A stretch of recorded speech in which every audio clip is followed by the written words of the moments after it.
நபி ஸல்லல்லாஹு அலைஹி வஸல்லம் சொன்னாங்க. ஆக நம்மால் என்ன இயலுமோ நம்ம சக்திக்கு உட்பட்டு, எனக்கு அல்லாஹ் நிறைய செல்வத்தை தரலையே, எனக்கு அல்லாஹ் பெரிய உடல் ஆரோக்கியத்தை தரலையே, நான் என்ன செய்யறது, என்னால என்ன செய்ய முடியும், எனக்கு எந்த பவரும் இல்லையே, நான் எந்த பொறுப்புலையும் இல்லையே, நான் எப்படி மக்களுக்கு உதவி செய்யறது அப்படின்னு நினைக்காம ஒவ்வொருவரும் தங்களால் முடிந்த அளவிற்கு நம்மை சுற்றி வாழக்கூடிய மக்களுக்கு ஏதாவது ஒரு வகையில உதவி செய்ய வேண்டும், தர்மம் செய்ய வேண்டும். அது முடியவில்லை என்றால் உதவியாவது செய்ய வேண்டும்.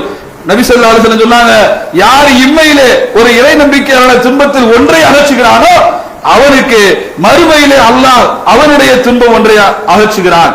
யாருக்காவது ஒருத்தர் கஷ்டப்படுறான், ஒரு கஷ்டத்துல இருக்கிறான், அந்த கஷ்டத்தை நம்மால போக்க முடியும் அப்படின்னா நாம் அதை போக்கினால் மறுமையிலே நமக்கு இருக்கக்கூடிய ஒரு கஷ்டத்துல ஒண்ணு அல்லாஹ் போக்குகிறான்.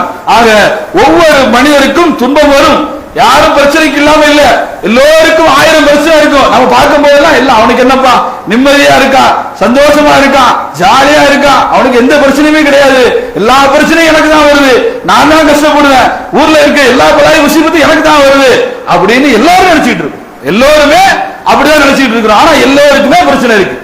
எல்லோரும் ஒவ்வொரு விஷயங்களுக்காக காலையில இருந்து ராத்திரி அடையிற வரைக்கும் ஓடிக்கிட்டே இருக்கிறோம்.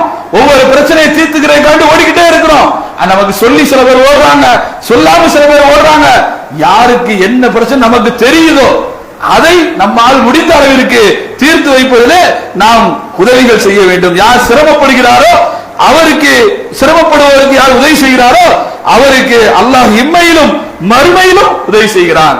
அப்ப மற்றவர்கள் யாராவது சிரமப்படுகிறார் என்றால் அவர்களுக்கு நம்மால் முடிந்த உதவிகளை செய்தோமே ஆனால் அல்லாஹ் நமக்கு இம்மையிலும் மறுமையிலும் உதவி செய்கிறார் என்று